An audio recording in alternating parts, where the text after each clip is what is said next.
favor, fale. Ô, pessoal, hoje é uma pena mesmo, porque eu queria que os colegas psiquiatras estivessem aqui, porque hoje é que a gente vai continuar discutindo. Eu vou passar alguns casos clínicos que eu tenho de síndromes demenciais, né?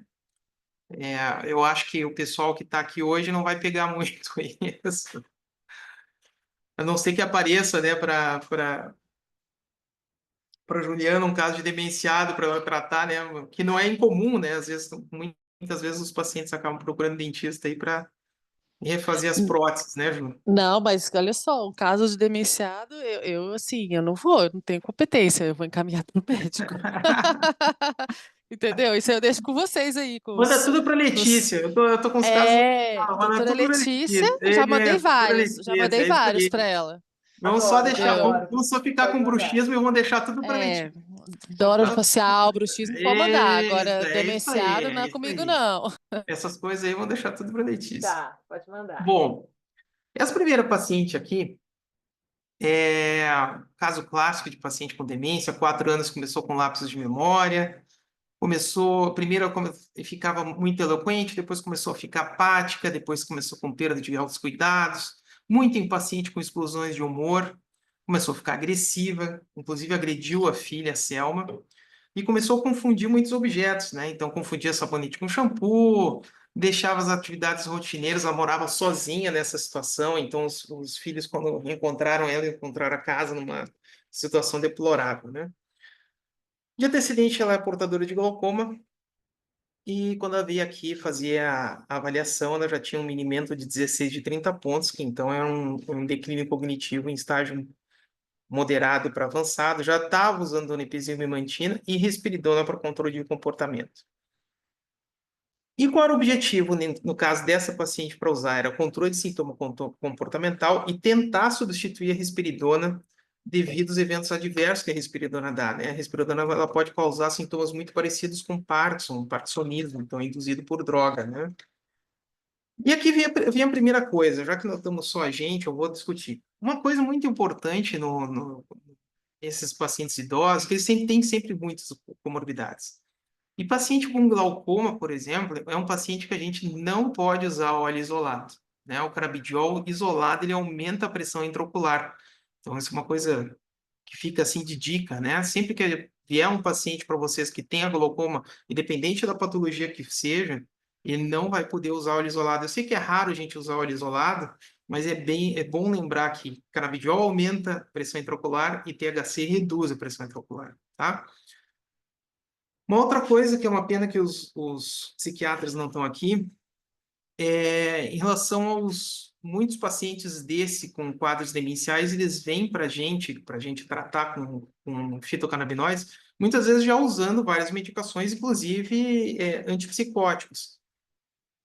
E os fitocannabinoides, eles têm uma característica que eles atrapalham o metabolismo, o influxo dos metabólitos, dos antipsicóticos, através da barreira hematocefálica. E o pior de todos é a risperidona. Quer dizer, então, sempre que vier um paciente para vocês usando o antipsicótico, vocês têm que lembrar que os canabinoides, especialmente o THC, vai atrapalhar o metabolismo e vai reduzir a oferta de antipsicótico no sistema nervoso central, especialmente a risperidona. Você sabe qual é o único antipsicótico que isso não acontece? É a clozapina, né? Um antipsicótico mais antigo. E por que eu falo isso, né? Porque às vezes tem casos de transtorno comportamental, de transtorno neuropsiquiátrico tão grave, que às vezes você quer resolver com fitocannabinoides e não consegue. Aí você começa a colocar uma série de antipsicóticos associados, risperidona, quetiapina, aripiprazol, você começa a usar THC em alta dose, aí começa a piorar. E muitas vezes o que a gente tem que fazer é trocar o antipsicótico também. Então, se for associar fitocannabinoides com algum antipsicótico, o ideal seria a clozapina. Claro que a clozapina tem aquele problema hematológico que pode causar uma aplasia de medula, né? É descrito. Eu, pessoalmente, nunca tive um caso, mas se for feito essa abordagem terapêutica, lembrar, tem que fazer um controle com hemograma pelo menos a cada 3 meses, e depois aumentar a cada 6 em 6 meses. Bom, então veio essa paciente, usando essas medicações, e iniciei um óleo. Como era um caso meio urgente, isso também é outra coisa. Às vezes,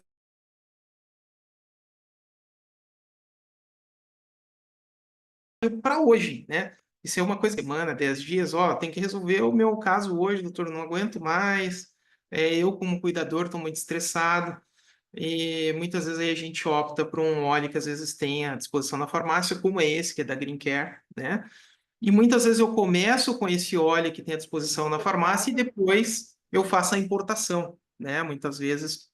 Caso é, tenha uma urgência, pode tentar falar com a gente, viu? Às vezes a gente tem Sim, sim, o umas Carlos coisas até me que... falou isso. É que esse caso é da época antes de eu conhecer o Carlos. Beleza, mas se alguém tiver alguma urgência, fala com a gente. Às vezes a E gente consegue, né? consegue. Ele me falou. E, bom, em geral, como a gente discutiu na aula anterior de demência, a gente começa, pelo menos eu consigo um protocolo um pouco mais agressivo, de 10 miligramas por semana e vou até 40.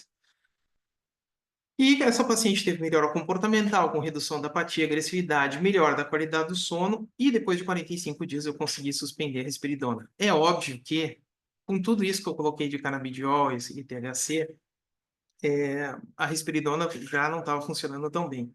Então, se eu, num segundo momento, esse paciente voltasse a ter alteração comportamental e não estivesse controlando com os fitocannabinoides, a droga agora para tentar associar junto aos fitocannabinoides seria a clozapina, que seria o melhor antipsicótico para a gente associar no manejo desses pacientes. Poxa, eu queria dar o caso do pessoal também, eu só discuto os meus, né? Bom, caso clínico 2, esse é interessante. Esse veio hoje, inclusive, né?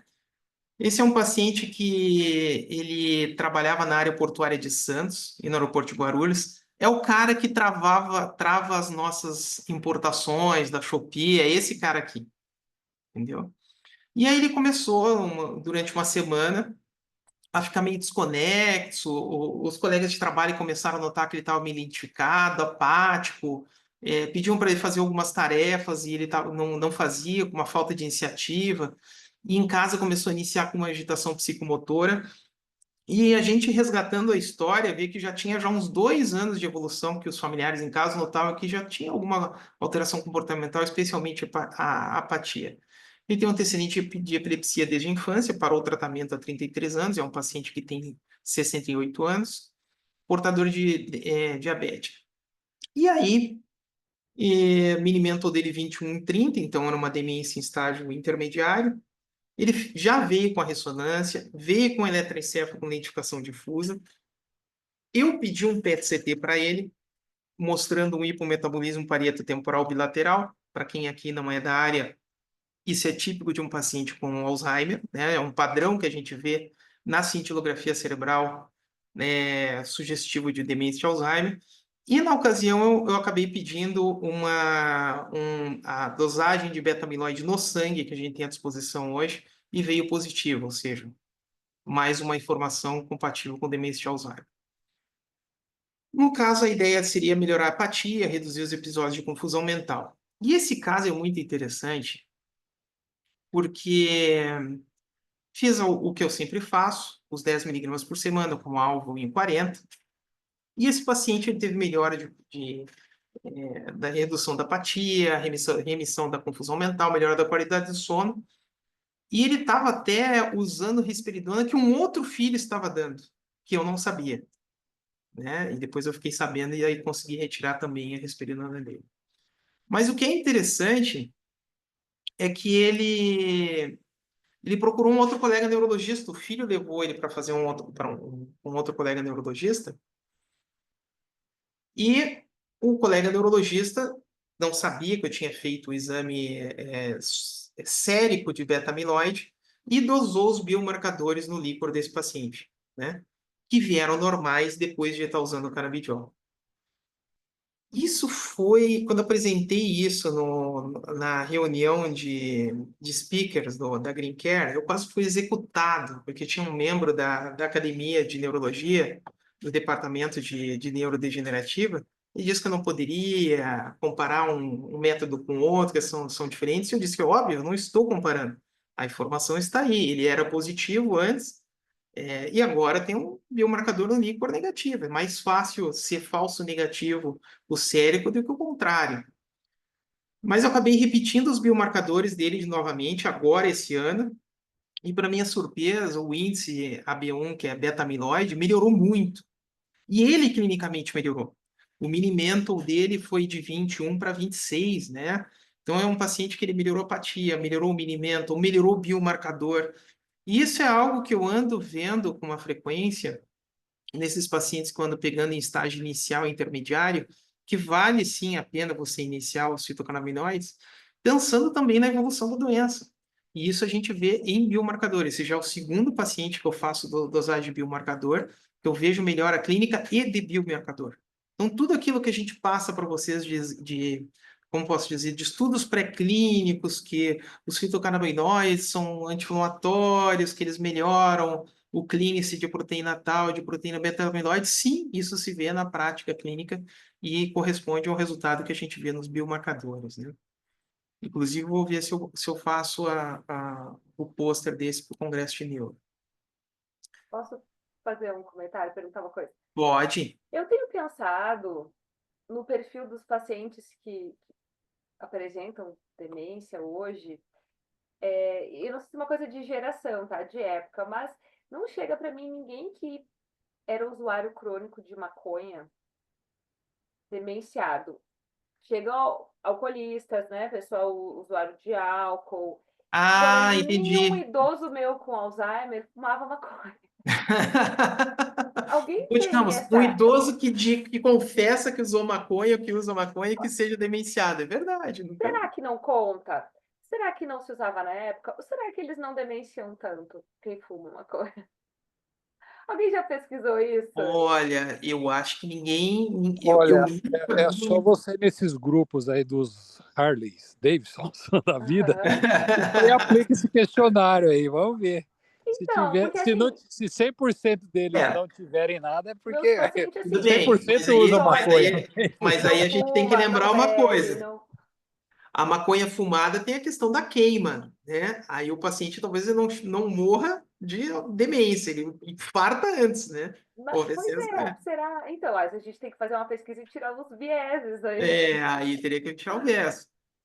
Seria uma Mas boa eu fico me pesquisa. perguntando, porque chega um monte de gente para mim demenciada que nunca usou nenhuma substância na vida e não chegou nenhum demenciado até hoje, juro, que me falou que era usuário crônico de Esse, maconha. esse é um pensamento que eu nunca tive. Então, Não, eu não estou dizendo ovo, galinha nem nada, eu estou levantando um questionamento, por que será, né?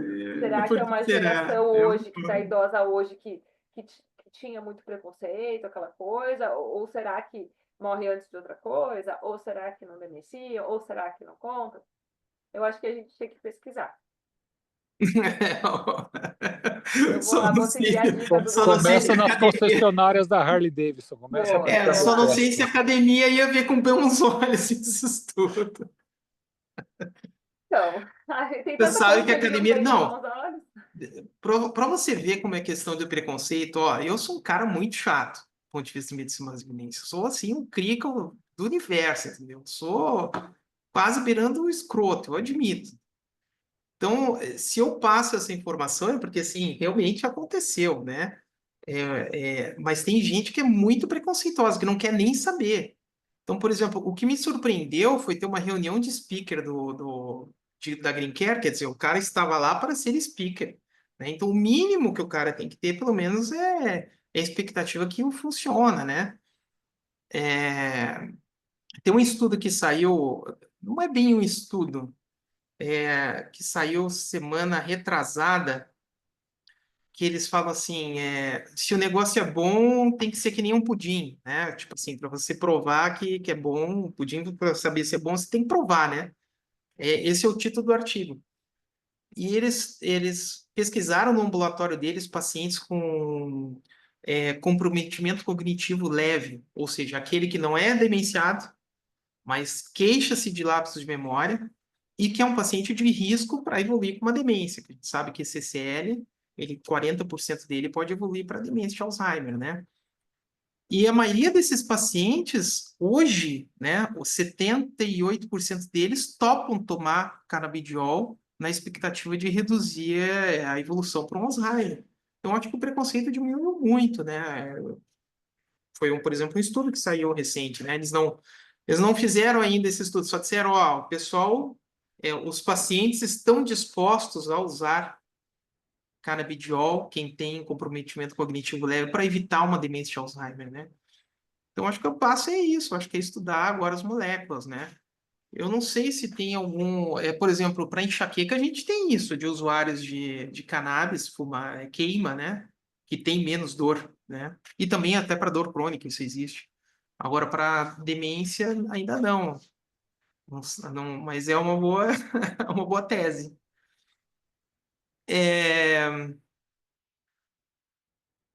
Esse caso clínico, vocês não conhecem a doutora Margarida? A doutora Margarida é uma psiquiatra que tem aqui no ABC. Gente, quando essa doutora Margarida me manda paciente, eu já sei que é assim, é a bomba da bomba, entendeu? E são os casos difíceis. Então, ela me mandou esse paciente que tinha 65 anos, que teve várias complicações cardiológicas, com pericardite, depois teve a pericardite, teve alterações cognitivas. Em 2029, ela fez um quadro de COVID grave, que piorou a parte cognitiva dela. Paciente com antecedente de depressão, já tinha feito acompanhamento com geriatra, psiquiatra, psicólogo, mas fez um teste neuropsicológico que deu normal, né? Apesar que ela tinha uma ressonância que tinha uma atrofia de hipocampo, né, moderada, muitas lesões de confluência de gliose, fazer com as 2,3, sugerindo um quadro de demência vascular, sendo prescrito o Cogmax, que é um suplemento, que até eu gosto, mas nesse caso aí parece que não ajudou muito, foi prescrito o donepezil, né, as medicações colinérgicas, e a doutora Margarida, que é a psiquiatra, devido a essa alteração comportamental, iniciou o vortioxetina e um estabilizador de humor com depakote. Quando ela chegou aqui, um Mini-Mental 20, 30 pontos, né, intermediário também, declínio cognitivo intermediário, teste de relógio 3 de 10 pontos, para quem não sabe, é um teste que a gente faz, pede para o paciente desenhar um relógio, e aí a gente avalia a parte cognitiva dele a partir desse desenho. E o objetivo, de novo, era melhorar a questão de apatia, redução de confusão mental. Essa paciente começou com óleo, esse óleo era do Carlão. E foi prescrito o óleo 3.000, então 5 miligramas de 12 em 12, cheguei até 40. E como ela ainda persistia com agitação psicomotora, acabei aumentando um pouquinho o THC. Então, depois ela usou um óleo de THC e mais um óleo de CBG junto, canabigerol. E de novo dosei os biomarcadores. E para minha surpresa, de novo houve melhora dos biomarcadores, tanto, especialmente da proteína tal. E do ponto de vista clínico, depois de 6 meses, melhora no score cognitivo, tanto o Mini-Mental quanto o teste do relógio. Então, de novo, vejo um outro paciente com melhora comportamental, cognitiva e de biomarcador, né? Eu ando fazendo, acho que ninguém ainda está fazendo isso, né? De dosar os biomarcadores, porque assim, pelo menos eu não sei como são as sociedades de vocês, mas a academia de neurologia ela é bem chata, né? Ela é bem cética, né? E você provar que com biomarcador que o paciente tem melhora, junto com a melhora clínica, fica algo mais palpável, né? Para a gente indicar a prescrição, né? Para melhorar a indicação desses pacientes. Inclusive, essas questões de redução de proteína tal, a gente vê nos estudos pré-clínicos, até não sei se alguém conhece a doutora Thalita Weckri, ela é pós-doc lá da Unicamp, ela sempre dá aula e ela provou isso no estudo pré-clínico dela, que muitas vezes o canabidiol, especialmente o THC, aumenta a autofagia, aumenta o clearance dessas proteínas, especialmente proteína tal e beta-amiloide, né? A gente até vai mandar esse pôster agora, mas é uma visão clínica, uma confirmação clínica do que a gente vê no estudo pré-clínico. Agora, eu acho que o próximo passo seria fazer estudos grandes, né? Bom, eu trouxe esses 3 casos, tem muito mais casos, né? É, eu tenho uns casos também de demência de corpos de Levy, que é um caso bem à parte, né? Que às vezes, muitas vezes, é um óleo que a gente tem que tomar, um paciente a gente tem que tomar cuidado, porque às vezes o THC pode induzir alteração comportamental, especialmente nas fases mais avançadas. Então, talvez esse é um paciente que a gente usa o óleo com canabigerol, que ele tem uma capacidade anti-inflamatória e uma resposta clínica comportamental melhor do que o óleo full spectrum que a gente está acostumado. Inclusive, tem estudos clínicos de relatos de caso com melhora. A minha ideia era que vocês trouxessem casos clínicos também, eu tenho esses três, né? Mas, resumindo, eu, por exemplo, né, eu acho que a Letícia também, que tem bastante experiência com paciente idoso, eu ando usando os fitocannabinoides cada vez mais precocemente, né? Depois que eu vi que há essa melhora de biomarcador, que é algo palpável, não é algo só assim, estou vendo melhor, que às vezes a gente fica, será que é um placebo que eu estou dando? Será que o paciente melhorou porque eu estou induzindo? Não, estou vendo que há uma redução de processo inflamatório e melhora no clínico dessas proteínas com dosagem de exames, né? Então, é algo palpável, né? Então, eu estou cada vez mais precoce. Já há alguns anos eu ando usando nas demências leves, né? Então, o paciente muitas vezes aqui vem com diagnóstico, é um quadro inicial de uma demência de Alzheimer, uma demência frontotemporal. Eu já inicio. E o que que eu percebo ao longo dos anos, né? São pacientes que evoluem mais lentamente, têm menos flutuações de humor, menos alterações de qualidade de sono, são pacientes com menor inapetência, têm menos quadros de apatia. Apatia é um quadro extremamente chato de tratar em quadros demenciais. Porque apatia não é depressão, né, pessoal? Não, às vezes você dá um antidepressivo para um paciente apático, não melhora. Às vezes tem que dar amantadina, às vezes tem que dar razanilina, e muitas vezes não melhora. Então, eu ando com essa. Aí é opinião de especialista, né? Eu não gosto muito, mas eu, né, me sinto muito seguro em prescrever na fase inicial das demências os óleos de canabidiol, full espectrum, mas pode usar broad também. E nos casos mais avançados, que o objetivo é tratar sintoma neuropsiquiátrico, transtorno neuropsiquiátrico, agitação psicomotora, agressividade, aí são óleos com maior concentração de THC, né, mais analgésicos também. E muitas vezes com canabigerol. Então, os quadros iniciais eu acabo usando óleos Broad ou Full, né, com 0,03 de THC, e os quadros moderados avançados com mais gravidade, mais sintomas, mais sintomáticos, eu acabo usando óleos com mais THC e com canabigerol também. Não sei, de maneira geral, é o que eu ando fazendo, é o que anda dando certo, e é o que eu vejo melhora em relação à clínica e com biomarcadores, né? Confirmando com biomarcadores. Não sei qual a sua Interessante. experiência, Tícia. Eu gostei muito dessa comparação das dosagens. Bem interessante mesmo. Acaba sendo algo bem mais difícil de contestar, né? Principalmente aquelas pessoas que Isso. Eu não sei quanto a não. era interessante ter os psiquiatras aqui, né? Pena que eles não participaram, mas Mas eu quem acho não que é da também área, né? A gente eles sofre não costumam muito fazer muito. preconceito mesmo, né, Letícia? Às vezes você prescreve, Não. o paciente melhora e aí ele vai em algum outro colega, outro neuro, isso aí não. É principalmente quem não prescreve que duvida, porque se começasse a prescrever, ia ver na prática, e só que a gente só contar isso, né, é complicado. Eles não, muitas vezes não querem ver. E aí a gente mostrar algo como tu está nos mostrando aqui hoje é bem interessante. Bem interessante Que é mesmo. diferente, então tem a comprovação. Houve melhora de biomarcadores. Aí fica. Não, então realmente, né? Realmente é algo palpável, né? Não é algo, estou falando, né? Claro, O paciente sequência tem clínica. melhora de biomarcadores. Isso tem que ser mais Então, investigado, né? Sem dúvida. mas é isso, eu acho que. E veja, já existem preparações de estudos para usar os fitocannabinoides nos pacientes com comprometimento cognitivo leve, que seria os pacientes com pré-demência, vamos colocar assim, né? Seriam os pacientes que estão lá na faixa dos 50, 60 anos, já têm alguns lapsos de memória, mas não fecha para um quadro demencial.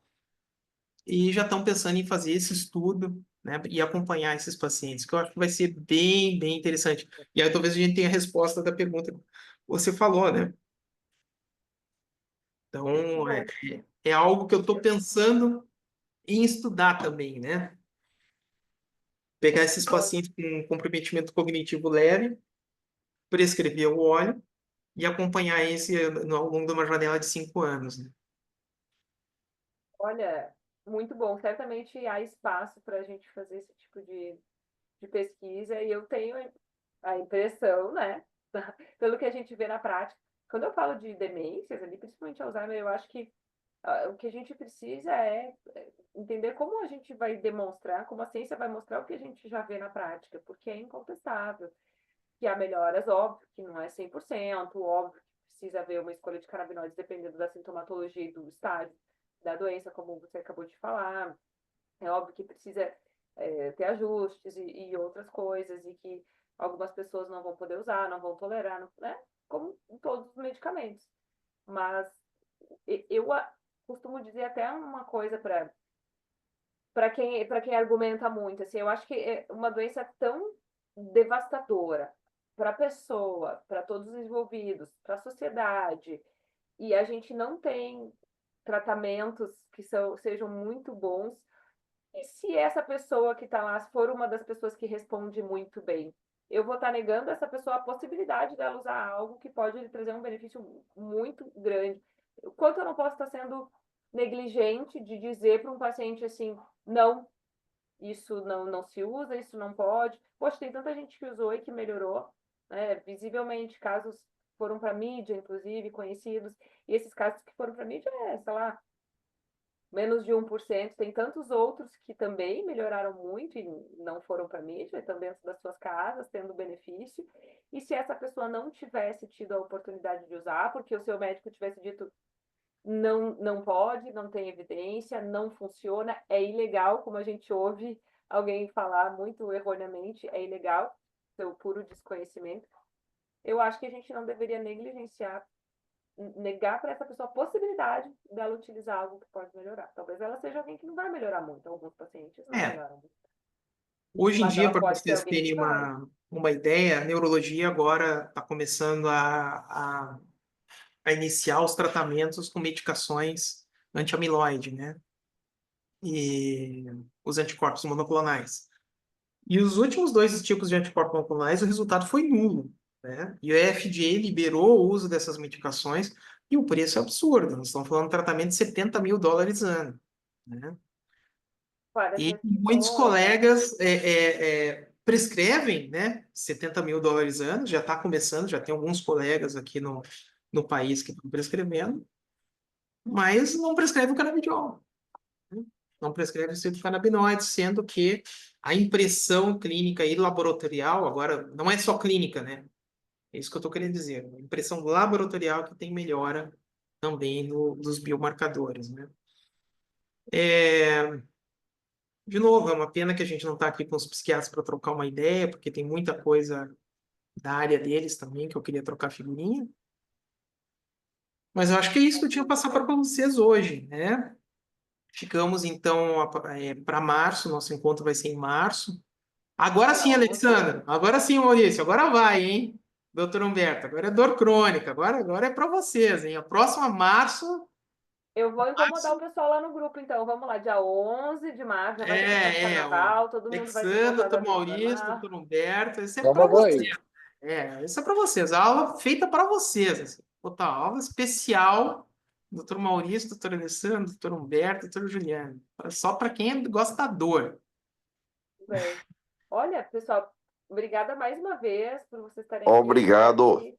Essa aula eu não perco. Muito bom. A gente serão Muito bem-vindos. obrigado, muito boas as aulas. Só queria relatar, assim, os pacientes que eu prescrevi referem melhora do sono e da atividade intestinal, né? Do ritmo, da, da questão gastrointestinal também. Muito bem, acontece mesmo, doutor Maurício. Eu digo que às vezes a gente trata uma coisa, melhora a outra. Acontece. Muito bom, muito bom.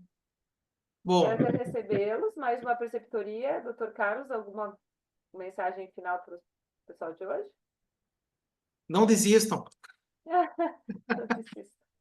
Exatamente. Não É isso aí. desistam. Não, não, não. Eu vejo Não, assim, não. por exemplo, o Dr. Maurício, né, que ele está começando tá prescrevendo os pacientes dele, né, usando 10 gotas dia. Você vai ver, Dr. Maurício, conforme vai fazendo uso, você vai ficando mais ousado. Isso aí Ó, a cara da Letícia! Isso é fato, né? Às vezes a gente fica, vai pegando mão, você vai ficando mais ousado, você vai vendo que paciente você vai ter possibilidade de usar uma dose maior ou menor, por exemplo, se é um paciente com muitas comorbidades, moribundo, que a gente chama, já não dá para usar uma dose muito alta. O mesmo vale para o Alexander, como cirurgião oncológico, para os casos de dor crônica, o Dr. Humberto também para os casos de pós-operatório e dor crônica também. Vocês vão ver que vocês vão ficar cada vez mais ousados, isso é normal, né? Vão começar a testar novas formulações, associações, e vocês vão ver que o uso dos fitocannabinoides, na verdade, vai ser algo que vai fazer parte de praticamente todo o tratamento que vocês vão fazer, é algo natural. Eu digo por experiência própria que eu não queria prescrever fitocannabinoides há 10 anos atrás, 9 anos atrás, e foi algo que foi naturalmente, eu fui vendo tanto benefício que eu não tenho mais como voltar atrás, eu não tenho mais como não prescrever, que é o que a Letícia falou, entendeu? Não tem como, eu não consigo não prescrever, né? Porque eu sei do benefício ao longo de pacientes que você vai vendo um outro. Claro que tem paciente que não responde, isso é óbvio, é o que a doutora Letícia falou, é como qualquer medicação. Tem aqueles 10, 15, 20% dos pacientes que não respondem. Você trata a dor crônica, inclusive, e nada. O paciente usando 40 miligramas de THC e diz, ó, não melhorou nada. Né? Bom, E existe. outros que chegam e dizem assim, tirou com a mão, não sinto mais dor. Não sinto Exatamente. E dor. como qualquer medicação, como qualquer esquema de tratamento. Mas é uma oportunidade a mais e cada vez mais eu prescrevo. Muitas vezes porque não tem tantos efeitos colaterais quanto as medicações tradicionais. Eu acho que isso aqui também é um ganho.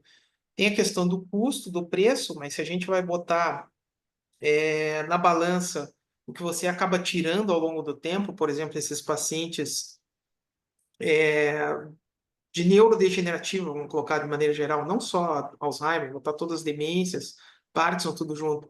Você coloca um óleo, né? Tudo bem, X. E o paciente acaba tendo uma qualidade de vida melhor, é menos gasto com cuidador, é menos gasto com medicação, melhora o relacionamento interfamiliar, né?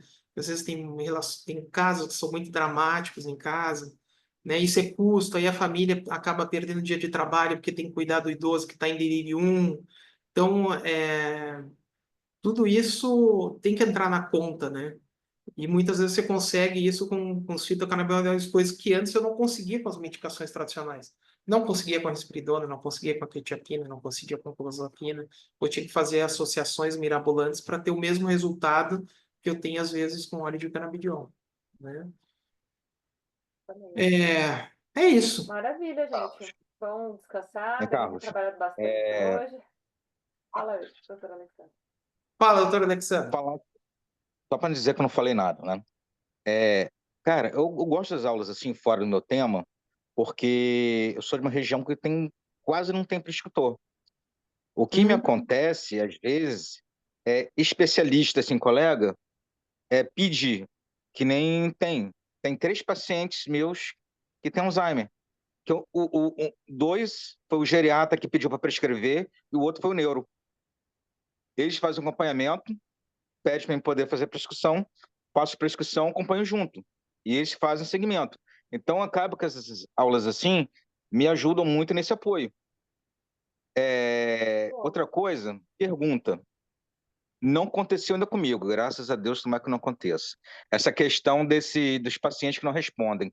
Quando tu acha que vale a pena fazer um teste genético para a metabolização do canabióide para esse paciente que não responde? Eu acho que vale a pena quando você tem aqueles pacientes que não respondem a nada, né? Quando é que eu faço o teste de farmacogenética? Eu não faço só para THC e canabidiol. Eu faço para tudo quando eu tenho. Mas sabe, Alexandre, é difícil. Esses casos, teste farmacogenético, eu acabo fazendo mais para casos, por exemplo, transtornos psiquiátricos mesmo, aqueles pacientes com depressões refratárias, que eu chego à conclusão que é depressão mesmo e não responde a nada, e eu acabo fazendo teste farmacogenético. Para os casos de demência, eu não costumo pedir teste farmacogenético, é muito difícil. Se for canabinoides, eu não peço para nenhum.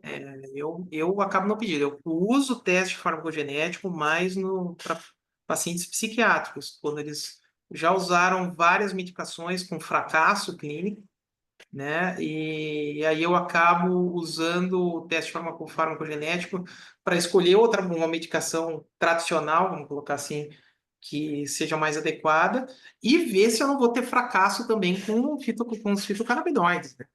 Por exemplo, se mostra lá que no metabolizador rápido um mau metabolizador, a chance de não funcionar é alta, né? Então tudo isso tem que ser discutido com a família. Mas eu Como é reservo isso que o vai teste definir a farmacogenético para esses casos resposta? com muitas falhas terapêuticas, né? É o paciente que vem aqui, ó, já usou 7, 8 antidepressivos, 7, 8 antipsicóticos, não funcionou, né? Opa, então não, tem alguma coisa realmente que nós temos que estudar na farmacogenética desse paciente. Não sei se te ajudei. Alô? Não, para mim até hoje não precisei pedir, mas sempre fico com esse negócio na cabeça. E quando for necessário, qual vai ser a referência? Era isso mesmo, é quando refratário é tudo. Nada E- funciona, nada dá certo. Ou Isso. então, só uma noite, dormir bem e de manhã, cheio de dor. Inclusive, assim, aquele paciente que você chega para você já com falha terapêutica de várias medicações. Diga, ó, já aconteceu, eu chego para a família, olha, antes de a gente começar a pensar em mexer em alguma coisa, vocês se deram conta que já falhou, esse paciente usou 8 medicações e não funcionou nada? E alguma coisa não está batendo? Vamos fazer então um teste farmacogenético para a gente não ficar no teste, né? Teste terapêutico, vamos testar isso, vamos testar aquilo. Não, não. Vamos fazer o teste farmacogenético e saber exatamente qual é a melhor medicação para você. Eu uso, então, nesses casos, assim, que eu vejo que já chegou com falha terapêutica de várias medicações. Bem, então, tá, gente. Hoje nós vamos finalizando por aqui. Obrigada mais uma vez a todo mundo que esteve aqui. E nos vemos dia 11 de março. 11 de Boa março. noite, 11 de